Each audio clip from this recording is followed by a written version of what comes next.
A inflação na Rússia continua subindo, as receitas de petróleo e gás estão diminuindo, e isso está afetando a capacidade do Kremlin de manter altos gastos com defesa. A inteligência britânica relata isso. As taxas de juros continuam altas e as falências corporativas na Federação Russa devem aumentar, diz um novo relatório.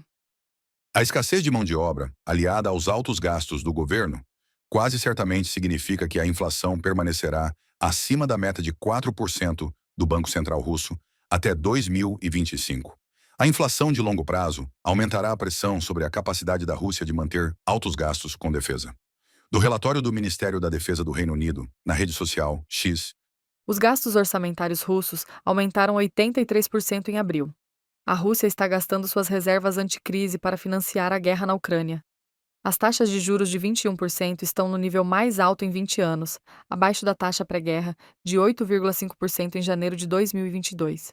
Isso levou a um aumento recorde na inflação desde o início da invasão da Ucrânia pela Rússia. A indústria automobilística, a engenharia ferroviária e agrícola, a construção civil e a metalurgia foram as primeiras a serem afetadas pelas altas taxas do Banco Central e pela queda na demanda. Os russos estão ameaçados pelo aumento do desemprego e pela queda dos salários. a situação no setor de consumo e em várias indústrias civis importantes agora parece problemática. As fábricas de roupas e calçados, que deveriam desempenhar o papel de líderes na substituição de importações após a saída das marcas ocidentais, apresentaram queda de 0,5% em fevereiro e de 1,8% nos 2 primeiros meses do ano. A produção de alimentos também caiu, 3%, enquanto a produção de bebidas despencou 11,3%, de um artigo do The Insider. A economia russa entrou em estado de estagnação. O Kremlin já gastou bilhões de dólares na guerra. Os contatos diplomáticos entre Moscou e Washington chegaram a um beco sem saída, já que a Rússia vê as negociações apenas como uma ferramenta para exercer pressão para aliviar as sanções. A importação de produtos sancionados para a Rússia diminuiu significativamente. Para alguns itens, como eletrônicos usados pelo complexo militar industrial, as entregas caíram dezenas de vezes. Assim, em 2024, as importações de componentes eletrônicos da China fabricados nos Estados Unidos, Europa, Japão e Coreia caíram 17 vezes, enquanto em 2020 a 2023 aumentaram cerca de 60 vezes. As sanções estão afetando a economia, o que se reflete no financiamento da guerra.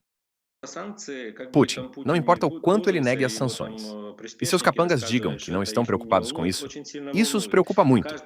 Este momento está presente em todo caso de negociação, às vezes direta ou indiretamente. Por exemplo, surgiu de repente a questão sobre as peças da aeronave que eles haviam roubado na época.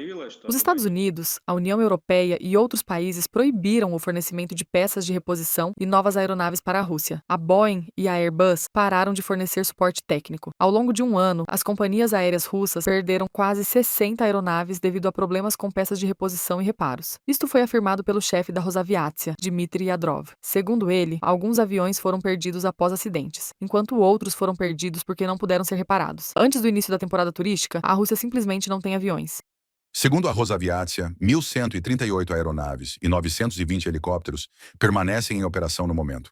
Preocupações adicionais foram logo expressas pelo chefe da corporação estatal, Rostec, Sergei Chemezov. Segundo ele, nos próximos anos, as transportadoras aéreas russas podem perder pelo menos 200 aeronaves estrangeiras, e possivelmente um número muito maior. A Boeing e a Airbus, cuja frota de aviação russa conta com cerca de 700 unidades. Essas aeronaves oferecem até 90% de todo o transporte aéreo de passageiros no país. De um artigo no The Moscow Times, Segundo cálculos do Novo Jornal Europa, em apenas 11 meses de 2024, 208 incidentes de aviação foram registrados na Rússia, 25% a mais do que no mesmo período do ano anterior.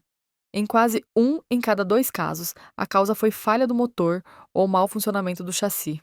Já no início deste ano, houve pelo menos 10 casos de pousos forçados de aeronaves de companhias aéreas russas, devido a problemas técnicos durante o voo.